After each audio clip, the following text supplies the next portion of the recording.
Kalau kita teliti berdasarkan takrifan bahasa, okay, masuk. Okay, sejarah paling hampir penjelasan sini. Sejarah ni adalah ilmu, kajian atau pengetahuan mengenai peristiwa-peristiwa yang lalu.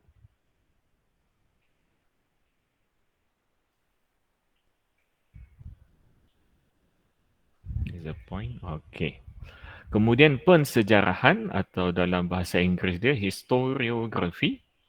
Ia adalah prinsip atau kaedah pengajian sejarah, penulisan sejarah ataupun karya atau hasil penulisan berkaitan dengan sejarah.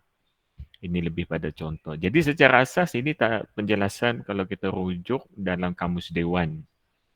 Kalau kita lihat berdasarkan pandangan ahli sejarah sendiri, apa yang mereka takrifkan tentang history, kalau mengikut Hearst, history is the study of the human past as it is described in written documents left behind by humans. Maknanya, kalau kita mengikut penjelasan Hearst ini, sejarah adalah suatu penelitian masa lampau sebagaimana yang telah tertulis dalam dokumen. Kemudian historiografi, kalau kita lihat berdasarkan pandangan Fernando, okay, historiography can essentially be understood in two ways. Okay, in the most common way today, historiography, the writing of history is equivalent to a set of works of history, meaning texts about the human past that are written at a specific time and place using a roughly consistent methodological and or ethical political approach. Jadi kalau kita lihat penjelasan Fernando, okay, historiografi ini beliau mentakrifkan samalah seperti suatu kerangka kerja, a set of works of history, bagaimana kita memahami, memberi makna terhadap teks tentang manusia yang pada masa lalu, secara tersurat, kemudian pada waktu yang tertentu, pada lokasi yang tertentu, maknanya ada dimensi waktu dan tempat. Menggunakan metodologi yang konsisten, pendekatan yang konsisten. Ini sebenarnya takrifan scientific, consistent methodology. And ataupun O ethical political approach. Maknanya dalam kerangka pengkajian itu juga turut boleh mengaplikasikan suatu pendekatan politik ataupun ethics. Jadi secara asas berdasarkan penjelasan takrifan ini kita boleh lihat dalam erti kata lain sejarah ini mengenai know what level dia, tahu tentang apa. Kemudian pensejarahan ini tentang know how, dia tentang bagaimana proses kita memperolehi pengetahuan mengenai masa lampau. Jadi yang sudah tentu melibatkan prinsip, melibatkan kaedah. Ini gambaran asas, ini sangat umum apabila kita cuba memahami berkaitan sejarah dan pensejarahan. Maknanya kalau kita berada di jabatan, contoh jabatan sejarah dan tamadun Islam, kita akan dapat penjelasan ataupun tasawur gambaran yang sama, atau kita pergi jabatan sejarah ke fakulti sastra dan sains sosial, mereka pun ada jabatan sejarah. Kita akan dapat gambaran, tasawur, penerangan yang sama. Jadi ini adalah gambaran umum berkaitan sejarah dan persejarahan. Topik kita pada hari ini adalah lebih spesifik, lebih terperinci dengan menjurus kepada pensejarahan sains, historiography of science, dan apa perbezaan pensejarahan sains moden dan sains Islam. Sebab itu, pada kuliah kita yang lepas, kita telah berbincang mengenai konsep sains, konsep teknologi, konsep astronomi. Kemudian kita juga telah teliti, kita telah bagaimana perbezaan sains moden dan sains Islam. Jadi proses penelitian kita itu adalah untuk bertujuan memudahkan kita memahami proses pensejarahan ini kerana ia berkait rapat dengan aktiviti sains yang berlaku pada hari ini.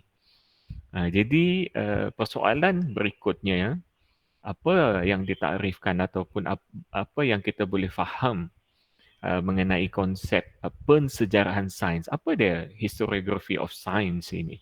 Sesiapa boleh volunteer, boleh kongsi idea?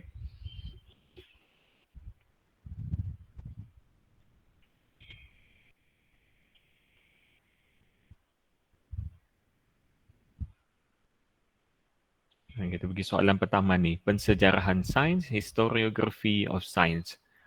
Apa yang para pelajar dapat faham? Kita telah hurai tadi sejarah dan pensejarahan. Now kita teliti pensejarahan sains. Apa dia? Silakan, ada volunteer?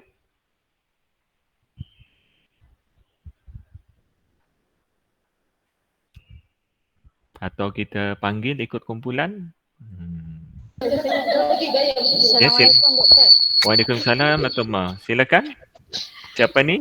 Mardiatul siapa? Mardiatul, syuhada daripada kumpulan 3. Okey, silakan. Ni bagi pandangan saya lah. Sejarah sains tu daripada macam tadi pensejarahan, kiranya pensejarahan sains ni adalah penulisan berkaitan dengan perkembangan ilmu sains tu, termasuk metodologi dia dan sejarah sains tu sendirilah, macam itulah. Okey. Okey, terima kasih Mardiatul. Ada lagi yang lain, pandangan lain?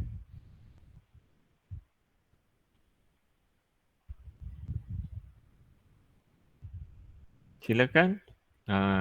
Bila nak naik makam ni, dia nak naik dalam, dah ada apa, ada masih dalam apa, lain putih ni. Yang lain dah naik kuning. Putih ni Muhammad Fadilah dah. Muhammad Fadilah Nazmi bin Muhammad Syukri. Ya, saya kat sini doktor. Silakan kongsi Muhammad Fadilah. Sebenarnya saya sudah pun terlibat dengan, tapi tak apalah. Okey, silakan. Pada pendapat saya kan, pensejarahan sains kan. Okey. Kan pensejarahan sains ni macam pembukuan ataupun penulisan sains-sains yang terdahulu. Macam tu lebih kurang lah. Sains yang terdahulu dibukukan. Begitulah saya rasalah. Kan? Okey. Ya. Jadi apa yang dikongsi oleh Mardiatul itu dengan Muhammad Fadilah betul Maknanya bila kita sentuh mengenai pensejarahan sains atau historiography of science, ia berkaitan bagaimana kita sebagai pencerap, observer atau pengkaji, researcher pada masa sekarang mengkaji, meneliti, menulis, melaporkan perkembangan sains yang telah berlaku pada masa lalu. Kita kata, jadi begitu apa prinsip yang kita guna, apa pendirian yang kita ambil, apa kaedah metodologi yang kita aplikasikan untuk mengumpul data dan maklumat berkaitan dengan perkembangan sains pada masa lalu. Contoh, kita menemui kalau dalam astronomi Stonehenge tu kan, apa dia panggil bahasa Melayu dia, Stonehenge, batu kan dekat Britain, dekat UK kan, ataupun apa lagi selain daripada Stonehenge, katakanlah kita jumpa satu astrolabe. Kita jumpa astrolabe bahan sejarah. Jadi bila kita jumpa astrolabe ataupun kita pergi ke lokasi Stonehenge misalnya. Jadi apa prinsip kita, pendirian kita apabila melihat suatu objek sains seperti astrolabe. Apa prinsip kita? Kemudian apa kaedah kita yang kita guna untuk mentafsir maklumat sains daripada astrolabe. Astrolabe adalah instrumen cerapan zaman tamadun Islam dulu. Kemudian bagaimana kita melaporkan ia dan bagaimana kita menulis maklumat saintifik daripada instrumen itu untuk diketahui oleh pembaca pada masa sekarang. Itu melibatkan proses.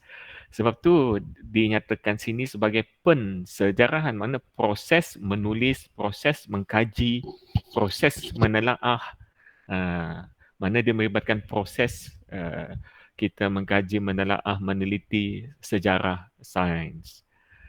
Kemudian pada persoalan yang kedua, apa perbezaan? Ini saya kira mudahlah. Kita telah teliti, fahami persoalan pertama, soal sejarah dan pensejarahan. Kemudian kita juga telah faham mengenai apa dia pensejarahan sains ataupun historiography of science. Dan persoalan ketiga, apa perbezaan dia? Pensejarahan sains moden dan sains Islam. Dalam minggu-minggu yang lepas kita telah bincang perbezaan sains moden dan sains Islam. Sebab tu pada hari ini kita spesifikkan lagi skop kita, bagaimana dari sudut perbezaan pensejarahan sains moden dengan pensejarahan sains Islam. Apa perbezaan dia? Siapa boleh kongsi idea agak dia? Silakan. Saya nak cuba Doktor. Siapa ni? Silakan. Muhammad Afiq bin Jaiz. Muhammad Afiq bin Jaiz. Kumpulan 6. Kumpulan 6. Muhammad Afiq. Okey, silakan Afiq. Pada pendapat saya, perbezaan antara kedua-dua ini adalah metodologi bagaimana diorang menulis persejarahan tersebut. Sebagai contoh, kalau sains moden dia lebih kepada berdasarkan fakta yang terdapat yang ditulis dalam kertas dan sebagainya.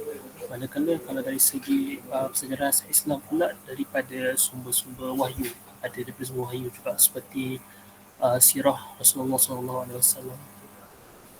Dan juga itu perbezaan dia. Saya rasa. Okey, terima kasih Muhammad Afiq.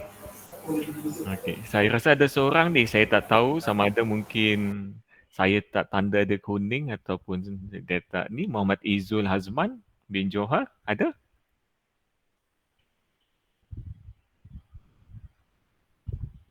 Muhammad Izul Hazman.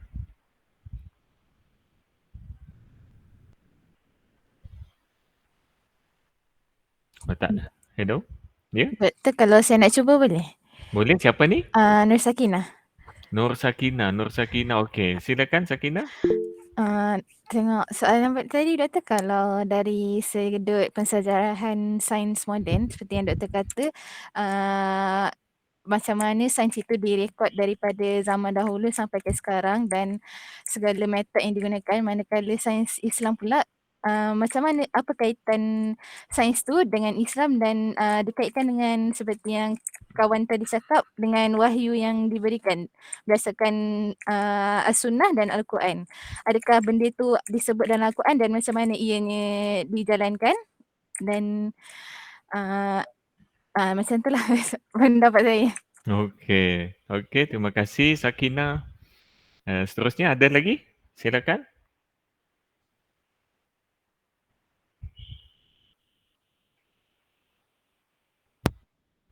Doktor. Silakan Izul Azman, silakan. Ya saya. Tadi ada masalah teknikal sikit. Okey. Tadi balik pada soalan doktor tadi, perbezaan berkenaan dengan pensejarahan sains moden dengan sains Islam. Pendapat saya, perbezaan antara kedua-duanya ialah dari sudut bagaimana sains moden dan sains Islam itu ditulis dan direkodkan. Sebagai contoh, sains moden seperti mana yang kita telah pelajari pada minggu-minggu yang sebelumnya, sains moden ini lebih kepada penulisan berkenaan dengan sains barat, yang mana sains barat hanya mengetengahkan apa pada pandangan zahir dan bagaimana proses itu terjadi dan tidak mampu untuk menerangkan kenapa sesuatu perkara di alam ini terjadi. Berbeza dengan pensejarahan sains Islam, yang mana saya setuju dengan pendapat Afiq tadi.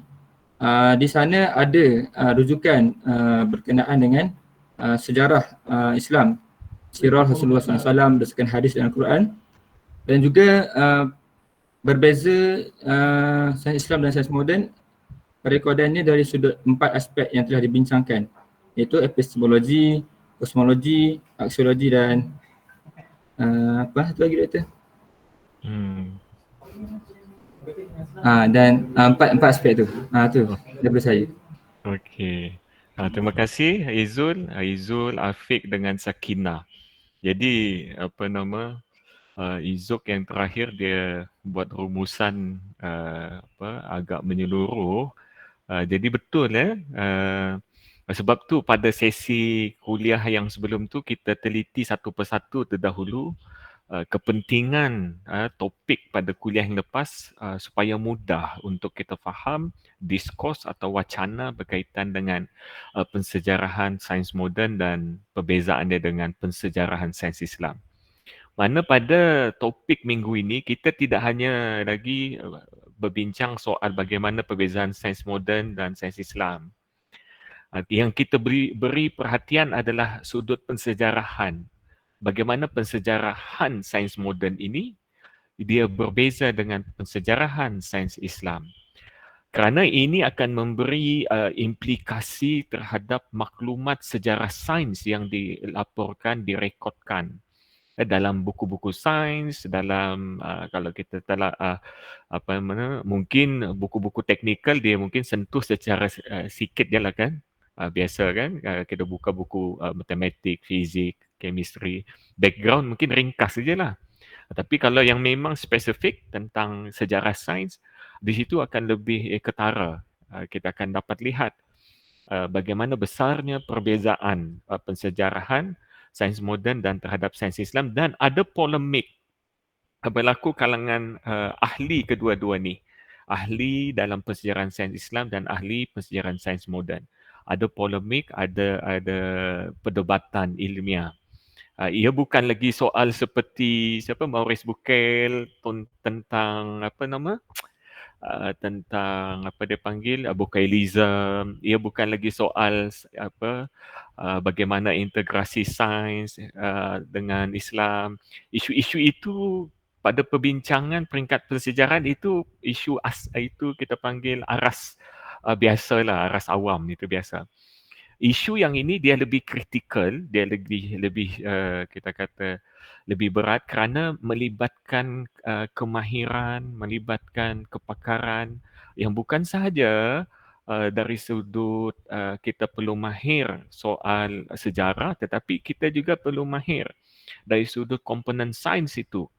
Misalnya kan dalam contoh, saya letak contoh sini dalam perkembangan astronomi Islam, kita ada beberapa tokoh sejarah ataupun sains Islam itu sendiri yang mengkaji dia. Antara dia George Saliba. George Saliba, boleh type nama dia. Ada pelajar yang pernah pernah dengar nama dia?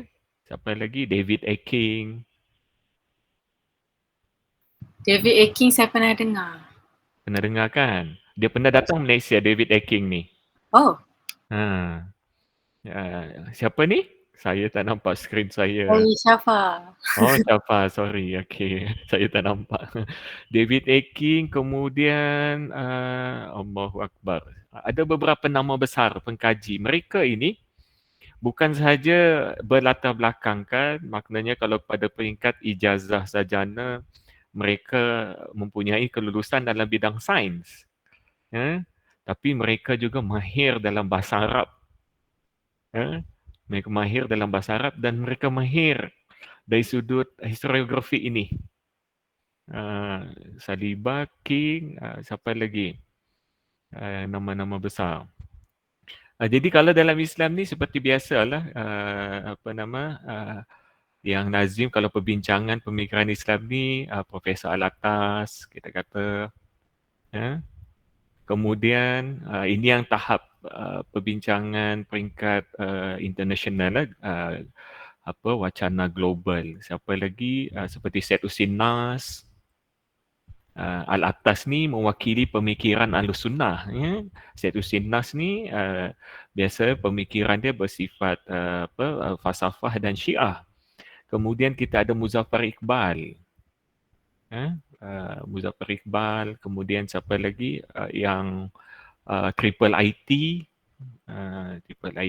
Fazlur Rahman, tokoh-tokoh di antara yang bincang ni mengkritik. Kemudian juga Syekh Jamaluddin Al-Afghani, beliau juga mengkritik soal teori evolusi kan. Jadi begitu. Jadi terdapat perbezaan pengkaji-pengkaji sarjana ini bila mereka mengkaji, menelaah ini satu sudut sains tapi dalam kerangka yang lebih umum tentang perkembangan ilmu. Maknanya bagaimana pensejarahan moden atau sains moden ini mengkaji perkembangan ilmu. Itu lebih besar lah, tapi kita spesifik sains. Jadi pengkaji-pengkaji ini, pengkaji barat ataupun dalam istilahnya orientalis, lazim orang nisbah mereka sebagai orientalis, apabila mereka mengkaji artifak, monumen, apa lagi manuskrip, kalau dalam astronomi seperti Zij, para pelajar akan jumpa mana jadual-jadual astronomi. Kemudian apa lagi Zij, balik cerap, observatory. Observatory, Zij, kemudian instrumen, basic lah. Dalam sains ni kena ada instrumen, kena ada makmal atau observatory dan kena ada table, jadual. Ini asas dalam aktiviti sains. Jadi pengkaji atau sarjana barat ni apabila mereka mengkaji Zij, mereka mengkaji tentang balai cerap ataupun institusi sains Islam, dan apabila mereka mengkaji instrumen-instrumen sains, mereka mentafsirnya seperti kata Izul tadi, betul dalam kerangka nilai itu. Sumber, makna dari sudut epistemologi mereka yang mereka guna, metod yang mereka guna, apa mereka pakai hanya pada batas rasional dan empirikal. Mereka mentafsir jadual-jadual astronomi itu secara rasional dan empirikal. Kemudian apabila mereka melihat mentafsir institusi sains seperti balai cerap, demikian juga terhadap instrumentasi astrolab, kuadran dan pelbagai lagi. Berbeza dengan para pengkaji ataupun ahli sejarah Islam, sejarah sains Islam. Kalau peringkat lokal ini yang international, kalangan yang lokal seperti Dr. Khairuddin Harun, kita ada Dr. Khairuddin Harun, kemudian ini Profesor Emeritus Dr. Syahrir, kemudian Dr. Matrofa. Dr. Matrofa juga banyak karya beliau dalam etnosains, etnomatematik, di antara pengkaji perkembangan sains. Jadi pengkaji orientalis ataupun ahli sejarah sains barat ini epistemologi mereka rasional dan empirikal. Berbeza dengan ahli sejarah sains Islam ini, apabila mereka mengkaji soal perkembangan sains Islam ataupun perkembangan ilmu itu secara major, secara makro, ada sumber wahyu. Bagaimana perspektif wahyu, sama ada Al-Quran ataupun As-Sunnah. Kemudian mempertimbangkan juga soal kedudukan intuisi.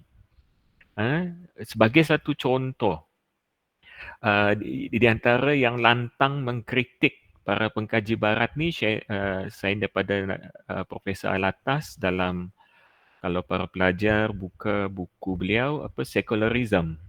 Ada dalam bahasa Melayu, ada juga dalam bahasa Inggeris.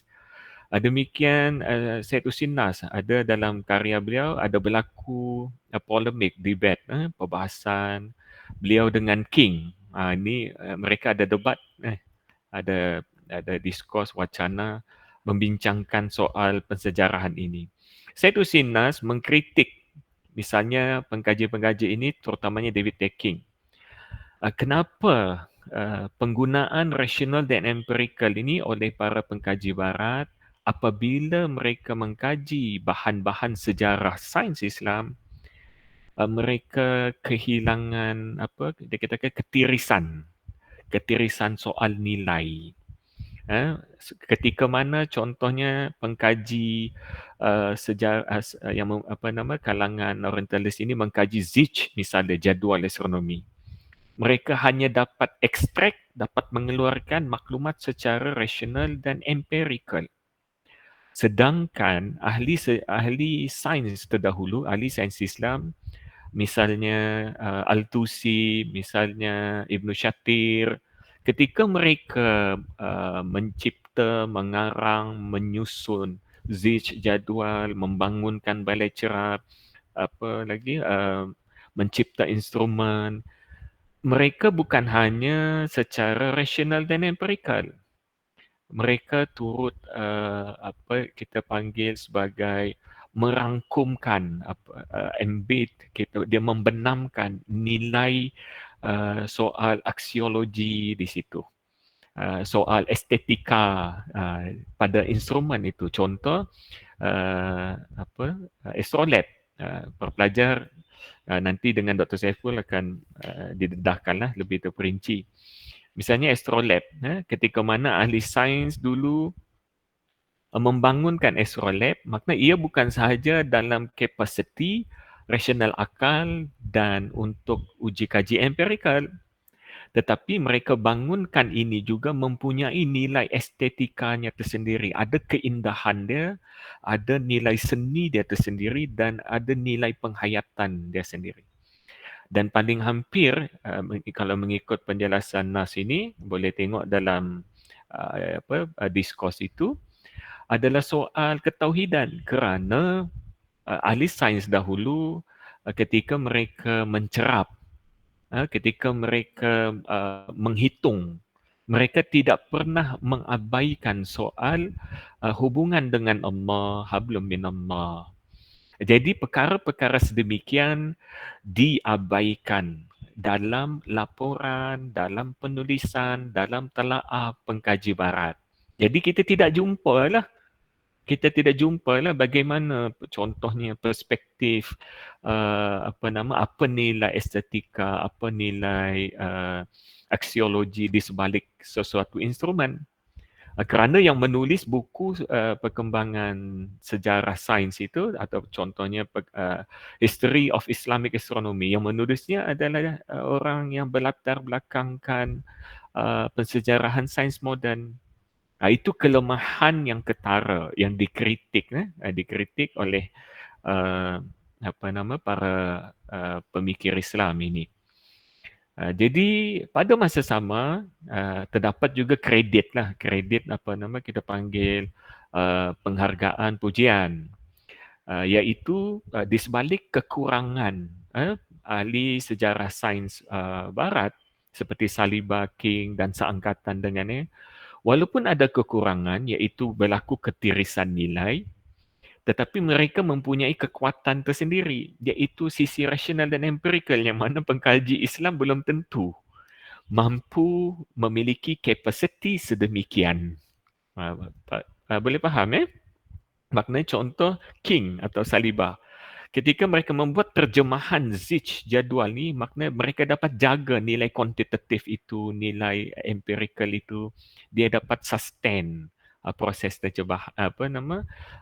penghitungan itu, kritikan terhadap hitungan, yang mana orang Islam tidak ramai yang mampu melakukan pengkajian sedemikian, yang mampu menandingi para pengkaji barat ini, begitu.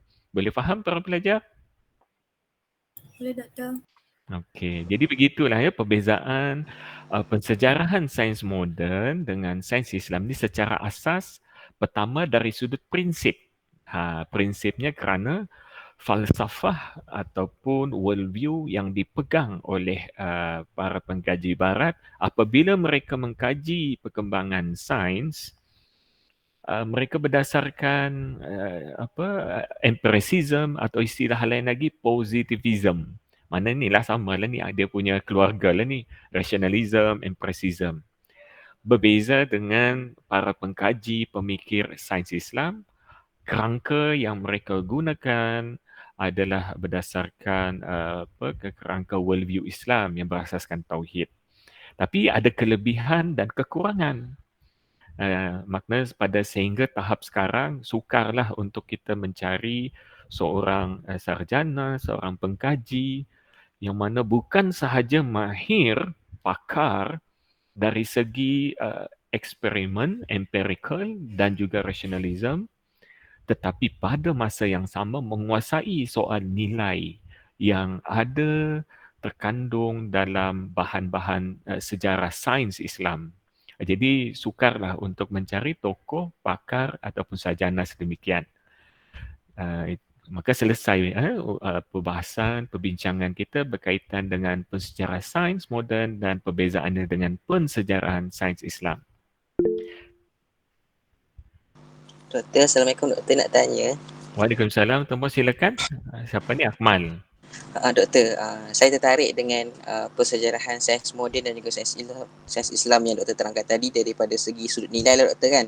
Ya. Tapi saya ada dengar lah satu isu pun sebenarnya, macam satu kenyataan yang mana sains moden ni dia bersumberkan lah daripada sejarawan daripada sains Islam. Saya tak pasti sama ada kenyataan itu benar atau sama ada itu ada sahih ataupun tak. Jadi saya pun ada pernah melihat lah ataupun pernah membaca yang mana kesejarawan lah, maksudnya ahli sains barat dia pernah pergi berguru ataupun pergi belajar lah dengan ahli sains Islam, contoh macam astronomi semua tu kan, pada zaman kegemilangan Abbasiyah. Lepas tu ada polemik isu kerajaan apa entah Allah Sayyidina Muhammad, maksudnya yang Protestan Katolik tu, maksudnya mereka cuba untuk mengenepikan sudut pandang Islam ataupun sudut pandang ketuhanan. Jadi nak tanya daripada sumber sejarawan, maksudnya daripada segi sejarawan kan, daripada segi sumber nilai tu, daripada segi sumber tu, benarkah maksudnya sains moden ni dia adalah, maksudnya dia datang daripada sains Islam begitu. Jadi saya nak tahu daripada pandangan doktor macam mana kan kebenaran tu ataupun ulasan doktor daripada kenyataan tersebut. Okey, terima kasih Akmal. Saya ada satu kursus lagi, tapi kursus tu dengan pelajar falak, iaitu sains Islam. Dalam kursus tu lagi detail lah menjelaskan perkara ini, yang mana kalau kita zoom in, kita sorot lebih mendalam perkembangan mazhab-mazhab sains Islam.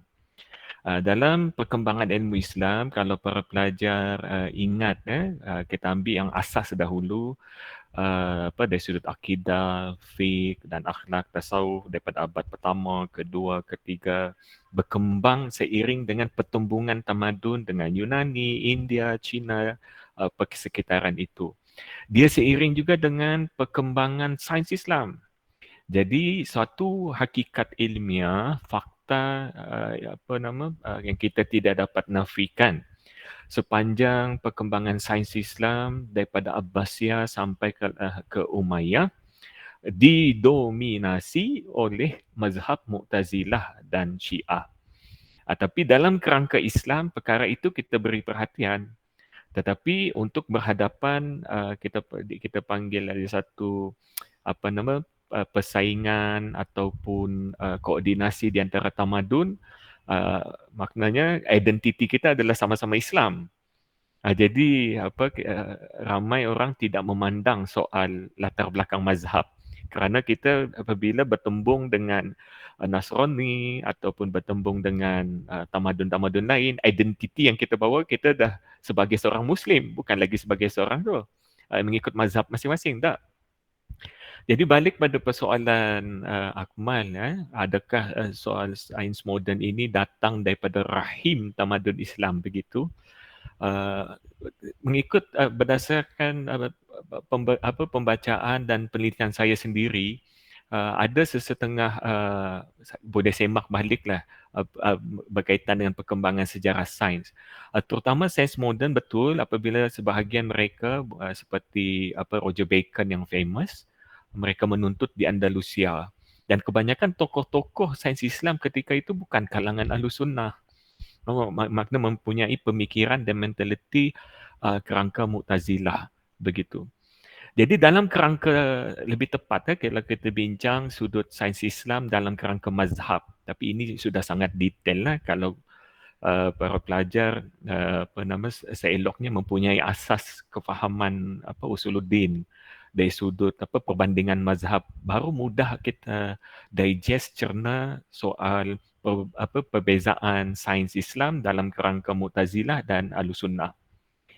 Jadi dalam kerangka sains Mu'tazilah, dari sudut falsafah pemikiran mereka secara ringkas, secara simplistik, dia melihat sababiyah, sebab itu secara mekanikal. Mekanikal maknanya seperti itulah, satu perbahasan yang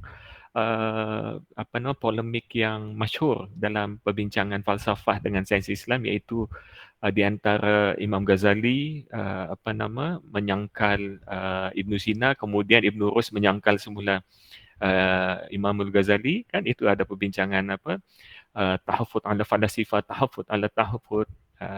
Jadi dalam perbincangan sedemikian, dalam kerangka sains Mu'tazilah, mereka melihat contoh mudah, apabila api membakar suatu objek, maka api itu membakar sendiri. Itu kerangka sains yang berbentuk mekanikal. Fahaman sebegitu berkembang pada ketika mana sains Mu'tazilah secara spesifik meluas. Dan kita panggil ia dalam fahaman Mu'tazilah, dalam kerangka Mu'tazilah, mereka memandang worldview mereka, ketika mana Allah sudah menciptakan alam, maka alam bergerak sendiri secara mekanikal. Dia ada konsep akal pertama, akal kedua, akal ketiga. Ini fahaman Mu'tazilah. Tapi dalam kerangka Ahlussunnah berbeza. Allah menciptakan alam, tapi Allah sentiasa menjaga, memelihara, mentadbir alam ini. Itu dalil Allahu yudabbirus samawati wal ardh. Allah sentiasa dalam keadaan mentadbir alam semesta. Jadi kerangka fahaman Mu'tazilah itu ada kesamaan dan kemiripan dia. Memang ada, saya pernah terjumpa perbincangan itu. Sama seperti fahaman sains moden yang berkembang pada revolusi industri pertama. Bahkan secara spesifik, seperti penemuan Kantar oleh Ibn Al-Haytham itu, bagaimana ia kita panggil kronologi dia daripada Ibn Al-Haytham, kemudian dia transisi ke barat sehingga membawa kepada penciptaan teleskop oleh Johannes Tycho Brahe, Johannes Kepler dengan seorang lagi, siapa nama dia? Ada 3 serangkai ni, tiga tokoh ulung ketika zaman Enlightenment Age. Jadi transisi itu kita tidak dapat nafikan bahawa sains moden itu berakarkan ada sesetengah ahli penyelidik susu galurkan tokoh-tokoh daripada zaman Enlightenment, mereka belajar daripada tamadun Islam dan membuat penterjemahan dan membangunkan sains di barat. Dan itu membawa kepada gerakan Enlightenment, pencerahan, membawa kepada penentangan terhadap fahaman gereja yang berasaskan geosentrik, kemudian lahir ideologi ataupun doktrin heliosentrik, sedangkan usaha aktiviti sains yang mengkaji sedemikian sudah bermula dalam tamadun Islam. Bukan sahaja dalam pola Mu'tazilah, ada juga diskurs, pembincangan yang meneliti dari sudut transisi sains mekanikal, melihat kita melihat skala aktiviti sains makna fizik Newton. Fizik Newton ni makna dalam 3 dimensi kan, ukur panjang, lebar, tinggi contoh. Peralihan fizik Newton kepada fizik Einstein ke fasa kuantum. Bahkan ada pengkaji yang meneliti perkembangan fizik kuantum ataupun sains kuantum pada tahap sekarang dari sudut pemikiran falsafah dia, secara tidak langsung, tidak mustahil ia mirip kita panggil membenarkan falsafah sains Islam dalam kerangka ahli sunnah yang memandang sebab dan musabab, ataupun apabila suatu jirim berinteraksi, dia mempunyai probability, kemungkinan yang pelbagai, dia bukan determine. Itu saya kata ini sangat sukarlah untuk terangkan pelajar, tapi dia sudah membabitkan soal falsafah sains yang lebih detail, lebih dalam. Jadi secara ringkas untuk menjawab persoalan Akmal itu, ada kemungkinan, pada pandangan saya ada kemungkinan begitu. Tapi secara secara kita panggil secara detail untuk para pelajar. Jangan melihat pandangan saya sebagai muktamad. Kena kaji kena membaca. Tapi pada pandangan saya secara peribadi, perkembangan sains moden mempunyai akar. Bukanlah secara total, tapi dia mempunyai tamadun Islam, terutama sains Mu'tazilah. Sains Mu'tazilah mempunyai pengaruh yang besar terhadap perkembangan sains moden. Kemudian sains dalam kerangka ahli sunnah mempunyai kita kata potensi dibangunkan dan terbukti dengan sendirinya apabila transisi daripada revolusi industri ketiga dan keempat daripada fizik Newton beralih ke fizik Einstein ataupun fizik kuantum. Begitu secara ringkas. Para pelajar boleh faham saya terangkan? Saya faham sebab dia fizik. Tapi Menarik doktor. Okey, kita dah di hujung. Ini baru slide ni tak habis lagi, nak terang 2 slide. Esoklah kita sambung ya. sebenarnya saya nak tanya, saya seorang je ke yang dah tak nampak slide daripada tadi? Masya Allah. Saya ingat nampak slide. Ada 2 slide tapi tak apa. Tapi kalau slide yang sama dari tadi tak apa je.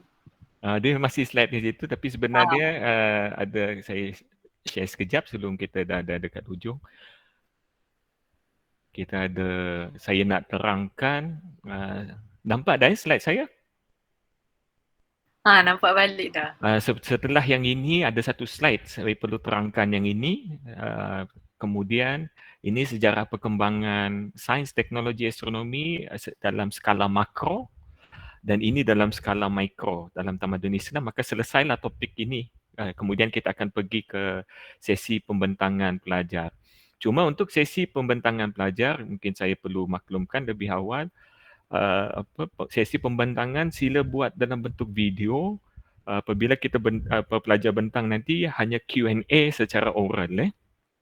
Maknanya saya akan letak nanti apa kita panggil peraturan video itu 3 minit dan pastikan semua ahli kumpulan dia present lah. Kalau macam ni pelajar tak nampak siapa ni, pastikan dia punya kamera tu dalam mode aktif.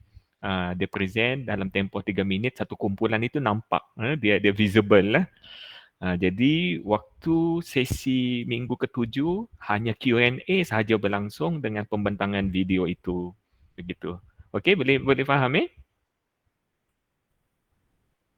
Jadi kiranya masa hari kejadian kami tak membentang, hanya menjawab soalan kalau ada. Macam betul. Bentang, tapi bentangkan video yang dibentang itu. Okey. Jadi dia tak makan masa banyak tau. Itu sebenarnya.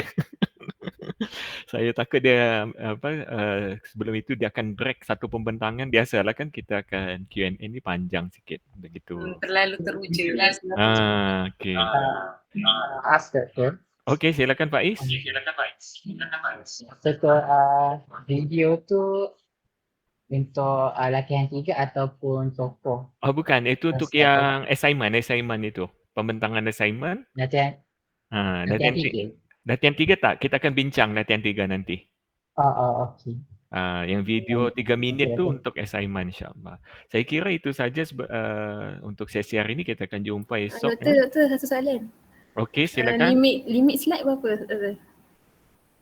Prosedur pembentangan nanti saya akan upload ya. Limit slide, tempoh masa, duration, semua saya akan share. Betul, saya just nak check lah betul ke tak yang saya faham. So nanti akan ada kertas kerja dengan video tu, macam tu ke? Dengan slide tu pun kena hantar lah. Video. Ada slide, video dengan kertas kerja macam tu. Betul. Okey, jadi saya kira itu saja. Kita akan jumpa hari esok ya. Assalamualaikum warahmatullahi wabarakatuh. Waalaikumsalam. Terima kasih. Terima kasih doktor. Sorry.